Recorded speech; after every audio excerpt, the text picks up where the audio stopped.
Video.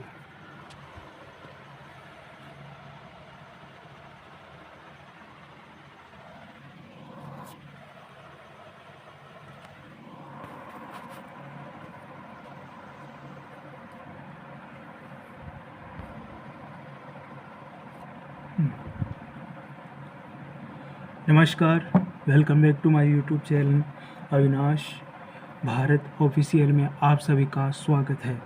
तो guys, हमने 2 video बनाए और उनमें आपने काफ़ी अच्छा सपोर्ट करा और काफ़ी अच्छा रिस्पांस करा, तो इसके लिए बहुत बहुत धन्यवाद। तो इसके साथ हम वीडियो शुरुआत करते हैं और वीडियो को बनाने का पर्पज़ ये कि है कुछ अवेयरनेस लाना सोसाइटी हमारे गाँवों में जो विभिन्न रूप से आंशिक रूप से कमज़ोर होते हैं जागरूकता में, उनको ये वीडियो अवेलेबल करवाना और अपने गांव में जो चीज़ें व्यवस्थित करवानी चाहिए वो चीज़ करवाना। उसके माध्यम के लिए मैं ये वीडियो आपके साथ शेयर कर रहा हूँ। और ये वीडियो बनाने का मतलब यही है कि अगर हमें कुछ एबिलिटी है, अगर कुछ हम गवर्नमेंट्स को या फिर किसी पदाधिकारी को या कोई ये काम करने के लिए सरकारी कर्मचारी हो और वो ये काम करना ना चाहता, उसके ये ध्यान में ना आए काम, तो हमें उनको ये काम दिखाना ही इस वीडियो के माध्यम से है। हालांकि वो सब देख सकते हैं, लेकिन सरकार के साथ साथ लोगों को भी उनको सहयोग करना चाहिए, तभी जाके हम पूर्ण रूप से डेवलपमेंट कर पाएंगे चीज़ों को। इसी के प्रति ये वीडियो मैं बना रहा हूँ कि सरकार ही केवल अकेला काम नहीं कर सकती। हम लोगों को सरकार के साथ मिलकर, जैसे हम किसी मकान का निर्माण, अपने खुद के रहने का मकान का निर्माण करवाते हैं, भिन्नी छोटी से छोटी चीज़ का ध्यान रखते हैं, उसी प्रकार हमें भी सरकारी कामकाज में ध्यान रखना होगा और उनका सहयोग करना होगा, सरकार के साथ चलना होगा और सरकार का सहयोग करके इस काम को जो डेवलपमेंट में यूज़ होता है, रोड, सड़क, नालियाँ, पेड़ पौधे, या फिर हेल्थ के लिए, चिकित्सा के लिए, शिक्षा के लिए, जो भी चीज़ें सरकारी स्कीम्स के थ्रू, सरकारी योजनाओं के थ्रू बनाई जाती है, उसमें हम लोगों का भी योगदान होना आवश्यक है। क्योंकि हम लोग अगर इस चीज़ पे ध्यान नहीं देंगे तो काफ़ी चीज़ें बिगड़ सकती है। तो उन चीज़ों को सुधारने के लिए, उन चीज़ों में हमें इन्वॉल्व करने के लिए, हम उनकी क्वालिटी से कॉम्प्रोमाइज़ ना हो, उसके लिए हमें जागरूक होना ही पड़ेगा। तो फ़िलहाल ये वीडियो इसी के माध्यम से है, और ये वीडियो आप ज़्यादा से ज़्यादा शेयर करो, सब्सक्राइब करोगे तो ये वीडियो उन लोगों तक पहुंचेगा, ताकि इस गांव के जो डेवलपमेंट के लिए जो काम करे जाएंगे, वो दूसरा गांव इस वीडियो को देखने के माध्यम से, वहाँ के सरपंच देखते हैं तो ये काम ज़रूर कर पाएंगे। तो इसी के साथ मैं वीडियो स्टार्ट करता हूँ और कुछ पॉइंट्स और आपके सामने रखता हूँ। तो हमने ये बात कर ली कि जैसे कि गांव में क्या क्या चीज़ें होती हैं, उनको डेवलपमेंट के लिए क्या क्या करना चाहिए और छोटी से छोटी चीज़ों को कैसे ध्यान में रखना चाहिए। हमारे जो गांव का 3, 4, 5, 6 किलोमीटर का एरिया होता है, उसमें हम किस प्रकार से अपनी चीज़ों को वहाँ पे भी निर्माण करवा सकते हैं। वहाँ पे हम एजुकेशन, हेल्थ, वहाँ का इन्वायरमेंट, वहाँ का पानी की सुव्यवस्था, नाली की सुविधा, रोड बनाना या साफ़ सफाई होना, या फिर किसी व्यवस्थित युवा मंडली का वहाँ पे विकसित होना, या फिर युवाओं का अच्छे से वहाँ पे उनको एक अच्छा रास्ता दिखाना, ताकि भविष्य की हमारी पीढ़ी, भविष्य की जो नस्ल, हमारे भारत देश की नस्ल है, वो काफ़ी अच्छी, बेहतरीन बन सके। तो इन सब चीज़ों के लिए हमें ज्ञान की आवश्यकता होती है, चीज़ों की आवश्यकता होती है, और दिमाग में वो चीज़ें आना भी आवश्यक होती है। तो उस चीज़ के लिए मेरे दिमाग में ये चीज़ें हैं, मेरे माइंड में काफ़ी बचपन से चलता आ रहा है, तो मैं इस यूट्यूब को अपना माध्यम बना के आपके सामने शेयर करना चाहता हूँ। तो आप इस वीडियोज़ में बने रहिएगा और देखिएगा, और कमेंट करके बताना ये वीडियो कहाँ तक सक्सेसफुल हो सकता है। अगर कोई बुज़ुर्ग है, कोई बड़े हैं, तो उनको मेरा सब नमस्कार। इस वीडियो को ज़्यादा से ज़्यादा सर शेयर करने की कोशिश करें और अपने बच्चों को भी दिखाएं, ताकि वो इस चीज़ के प्रति जागरूक हो और ये चीज़ को सीखे। क्योंकि अभी अगर कोई बच्चा छोटा है तो वो चीज़ें सीख पाएगा। ठीक है सर। तो अभी ये वीडियो अभी फ़िलहाल की कोई अगर डायरेक्ट इस वीडियो पे आ रहा है तो वो मेरे पिछले 2 वीडियो भी देख सकता है, उस पे मैंने काफ़ी सारी चीज़ें बताई है। इसके अलावा इस चीज़ पे भी मैं इस वीडियो को भी अच्छा बनाऊंगा, एक्सप्लेन करने की कोशिश करूंगा। मैं बहुत रेयर एरिया से आता हूं, जहाँ पे काफ़ी वाईफाई बहुत कम है, गांव का हम निवास करते हैं। तो प्लीज़ सर सपोर्ट करिएगा, एक विद्यार्थी है, इस विद्यार्थी को आगे बढ़ाने के लिए सपोर्ट करिएगा सर। सर मैं इसलिए बोल रहा हूँ कि सब बड़े होंगे और जो छोटे हैं उनको प्यार, और वो भी इस वीडियो को ज़्यादा से ज़्यादा शेयर करेंगे। ठीक है, तो चालू करते हैं हम इस वीडियो को। तो हमने बात कर ली थी कि जैसे डेवलपमेंट के लिए हम एक गांव को टारगेट रखते हैं। जैसे कि अगर कोई गांव 4-5 किलोमीटर के एरिया में फैला है तो वो आराम से गांव डेवलप हो सकता है। हम सरपंच के साथ मिलकर वहाँ के जो कार्यकर्ता हैं, जो सहकारी, जो वहाँ के कर्मचारी हैं, उनके साथ मिलकर हम इस काम को कर सकते हैं। तो मेरा मानना ये है कि जैसे कि बेसिक रिक्वायर होती है सड़कें, नाली, पानी, हेल्थ, शिक्षा, इन्वायरमेंट अच्छा होना और रोज़गार अवेलेबल होना। साथ ही युवा पीढ़ी को एक गाइडेंस के थ्रू उनका एक अच्छा यूज़ करना, ताकि सोसाइटी को वो एक अच्छा योगदान दे सके, उनको एक अच्छा मेंटेन माइंडसेट बनाना, ये हमारा कर्तव्य होना चाहिए। तो इसी के साथ मैं स्टार्ट करता हूँ। जैसे कि ये एक चीज़ होती है, जैसे गांव में मैंने काफ़ी सारे एग्जांपल बताए थे ये कर सकते हैं। तो आई होप आज मैं अपने भी वीडियो लेके ये बात आपको शेयर करना चाहता हूँ। अगर मैं इस गांव का सरपंच होता तो क्या करता, अगर एक युवा एक गांव का सरपंच होता तो क्या करता। क्योंकि युवा को गांव में सरपंच के चुनाव में जीतना काफ़ी मुश्किल होता है। वो अगर डायरेक्ट अप्लाई भी करेगा तो उसको वोटिंग 10-15 मिलेगी, जो कि काफ़ी बार मैंने देखा है, अनुभव करा है। मेरे पहले भी यहाँ पे कुछ युवा सरपंच के चुनाव के लिए अप्लाई करा, बट उनको कोई रिस्पॉन्स नहीं मिला। क्योंकि वहाँ के जो लोग हैं वो एक एक सक्षम व्यक्ति को देना पसंद करते हैं वोट को। तो इन वोटों के जो आधार पे ये एनालाइज़ करा जा सकता है कि युवा को बढ़ाना भी अच्छा होगा। अगर गांव के लोग समझते हैं तो युवा को बढ़ाए तो डेफिनेटली वो अच्छा काम कर पाएगा। उसमें युवा में इतनी एनर्जी होती है, उसमें इतना मल्टीप्लाई योजना होती है जिनको वो कम स्रोत पे लागू करके ज़्यादा से ज़्यादा लोगों को, सोसाइटी को, समाज को लाभ पहुंचा सकता है।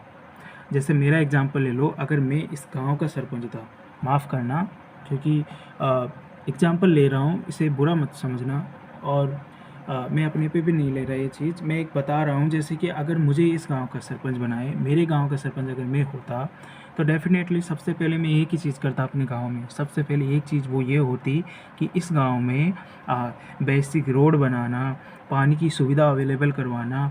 कोई यहाँ पे बहुत सारे गरीब जन होते हैं, विधवा महिलाएं होती है, उनके लिए कुछ स्पेशल सरकार अगर स्कीम बना रही है, उसके साथ साथ में मैं भी कुछ करता हूँ उनके लिए। जैसे कि यहाँ पे ऐसा कुछ रोज़गार महिलाओं के अवेलेबल करवाना, पेड़ पौधों की अधिकता बढ़वाना, पानी की साफ़ सफाई रखवाना, स्वच्छ पानी अवेलेबल करवाना, शिक्षा के स्तर को सुधरवाना, स्वास्थ्य के स्तर को सुधरवाना।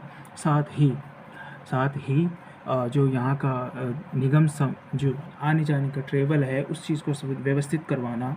बच्चों के लिए जो आर्मी में हमारे देश की रक्षा करते हैं उनके लिए ग्राउंड अवेलेबल करवाना, क्योंकि वो ग्राउंड में प्रैक्टिस करते हैं।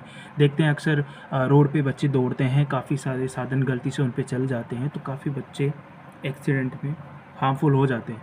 तो इस चीज़ को ध्यान में रखकर ये चीज़ें करनी होगी कि व्यक्ति को इन चीज़ों के लिए खड़ा होना पड़ेगा। तो इसी के साथ अगर ये चीज़ें, अगर मैं इस पोस्ट पे होता तो मैं ये चीज़ सब 1 साल में कर सकता हूँ।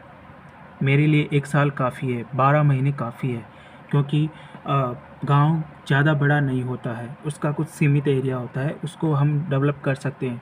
यहाँ तक कि जो जवाहरलाल नेहरू थे, जब हमारा देश आज़ाद होता उसके बाद में गाँवों में जो 70% से ज़्यादा आबादी निवास करती है, उनमें रोज़गार, शिक्षा और सभी चीज़ें पहुंचाने के लिए जो योजनाएं बनाई गई थी तो काफ़ी सारी फेल भी हुई थी। पर उसके पश्चात पंचायत समिति आया, उस पंचायत के कारण इस चीज़ों को सुधार हो पाया।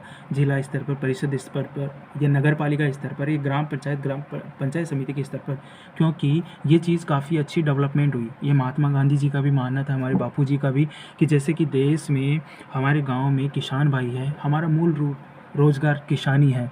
अगर हम किसानी में डेवलपमेंट करना चाहें तो काफ़ी अच्छा होगा, क्योंकि देखें कोविड में किस प्रकार किसानी ने हमें रोज़गार अवेलेबल दिया था। लोग अपने घरों में, अपनी जिनकी ज़मीन थी या जिनकी ज़मीन नहीं थी, वो कैसे रोज़गार एकमात्र चल रहा था। तो इस चीज़ से हम समझ सकते हैं कि किसानी हमारे भारत का 70% रोज़गार होता है, उसको हमें साथ लेकर ही चलना पड़ेगा, क्योंकि उसके बिना हम अधूरे हैं। आपने देखा होगा काफ़ी टाइम हमारे देश में पहले अकाल आया, तो उस अकाल को या फिर रोज़गार की कमी हुई, तो जैसे कि क्रांति आई, हरित क्रांति, दूध क्रांति, ऐसे काफ़ी सारी क्रांति हमारे देश में मूल रूप से लाई गई गाँव में, क्योंकि उस टाइम समझते थे, क्योंकि गाँव में लोग बहुत ज़्यादा निवास करते हैं और उनका डेवलपमेंट अगर हम यहाँ से करेंगे, गाँव को गाँव की तरह ही रहने दो, उसमें ये जो बिल्डिंग्स वगैरह ना बनाएं, बट उस गांव में हरियाली, पानी की सुविधा होना, शिक्षा, सब कुछ अवेलेबल होना और उस गांव को गांव की तरह रखना, प्लस में उसमें टेक्निकल चीज़ें होना, प्लस में उसमें साफ़ सफाई रहना, प्लस में उसके वहाँ के युवा रोजगार, युवा काफ़ी जागरूक होना, शिक्षा का प्रचार बहुत अच्छे से होना, ये चीज़ें हम वहाँ पे कर सकते हैं। गांव को गांव की तरह ही रहकर, वहाँ की सुविधाओं में सुधार कर उनको एक अच्छी सुविधा देकर। एग्जाम्पल ले लो, अगर कोई व्यक्ति नॉर्मल घर में रह रहा है,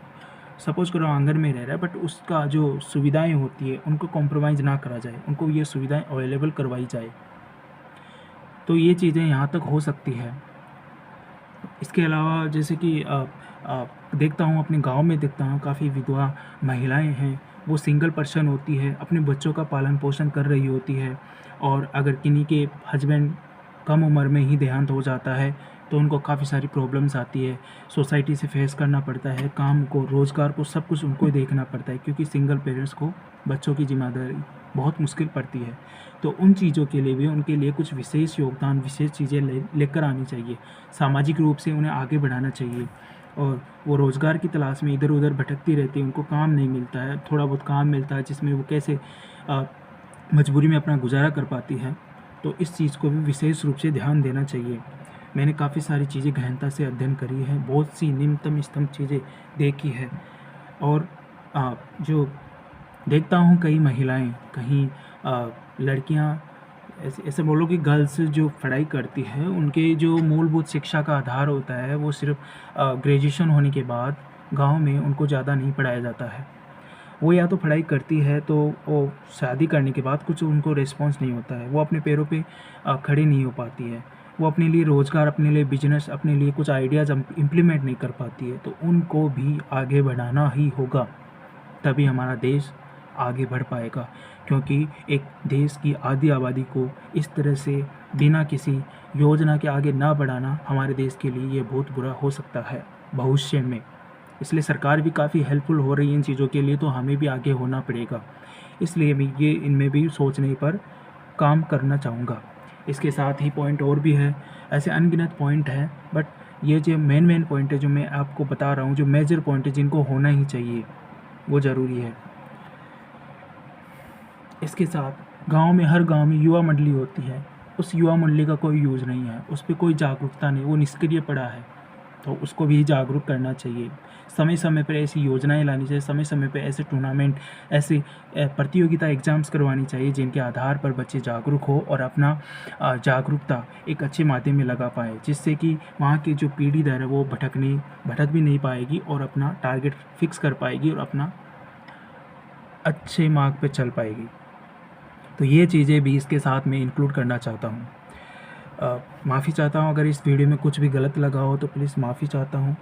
आगे मेरे पास बहुत सारी चीज़ें हैं, मैं और बताना चाहूँगा, पर वीडियो लंबा हो जाएगा, इसलिए यहाँ तक मैं लिमिट रखता हूँ। आगे मैं नेक्स्ट वीडियो में मिलूँगा। इसके साथ ही बने रहना मेरे Avinash Bharat blog official channel पर, और इसको सब्सक्राइब करना, शेयर करना, लाइक करना। शेयर के माध्यम से आप एक हेल्प कर सकते हो इस वीडियो को बढ़ाने के लिए। उम्मीद है आप इस वीडियो को ज़रूर बढ़ाओगे, तो प्लीज़ इसे सब्सक्राइब करना और इसी के साथ वीडियो में बने रहना। नमस्कार।